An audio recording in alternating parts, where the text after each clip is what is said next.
want to, though. It's funny, it's habit.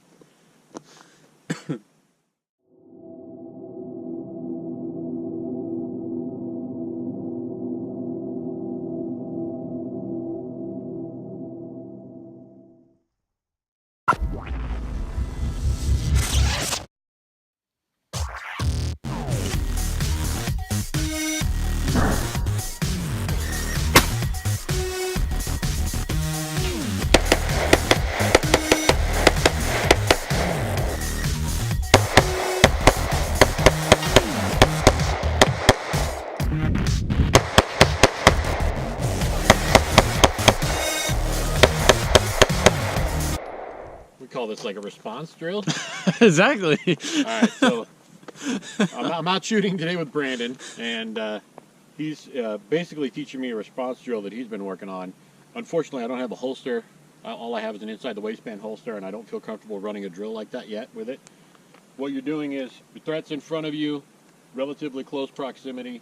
You're going to come out and up, and instead of pushing all the way out, you're actually going to come out and up and just put 2 rounds on target from right here. Just enough to get the gun out and put 2 rounds in. Now, super important, and I'll probably put this in the video, you have to actually cant the weapon out and keep your finger straight and pointed at the target. As long as your fingers, when you pull it come up, is on target, you should be pointing directly at your target, and your bullets will be there. Your hits will be on target. So, but if you don't cant out and you're inside, you have a tendency to the slide either catch on your clothing or you'll cause a malfunction because the slide will come back and hit you and the gun won't cycle all the way, which is essentially what happened to me.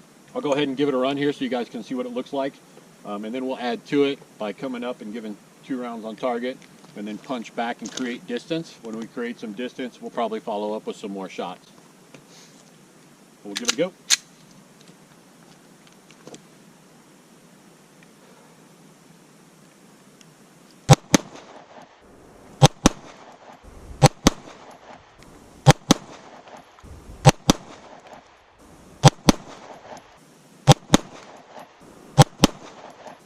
Alright, so now it's going to be 2 shots on target and create some distance and follow up by actually getting a good grip on the gun with some follow-up shots.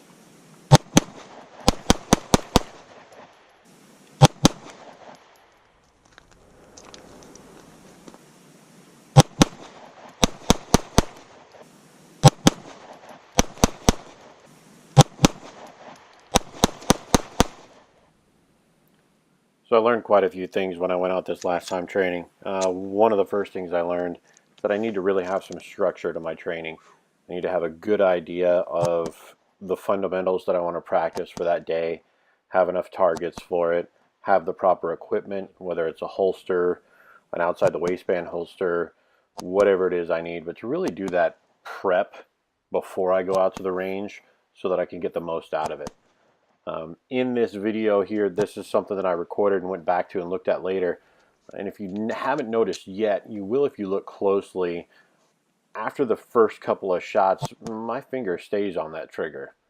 I didn't have a holster to reholster on, and that's not an excuse. Bottom line is that's super unsafe gun handling. Nothing happened. We were in a safe environment, as relatively as safe can be when you're using a gun, but it just shows how quick things can come apart if you're really not focusing on fundamentals and you're really not paying attention to it and you don't have the proper equipment. This was a good lesson for me to learn. And I'm sharing this with you guys so that hopefully you guys don't make that mistake. Make some preparation, have the right tools and equipment, have a plan when you go out on what you're going to work on, and really try to get the most out of your training. I think that you'll benefit for that far more than if you just go out and plink and blast 100 rounds, as much as we all want to go do that and just go shoot a bunch of holes in paper. At the end of the day, I'm not any better of a gun handler. I'm not any better of a concealed carry person. I'm not any better of a responsible citizen if I don't put some serious training and effort into safe practices and the fundamentals, really.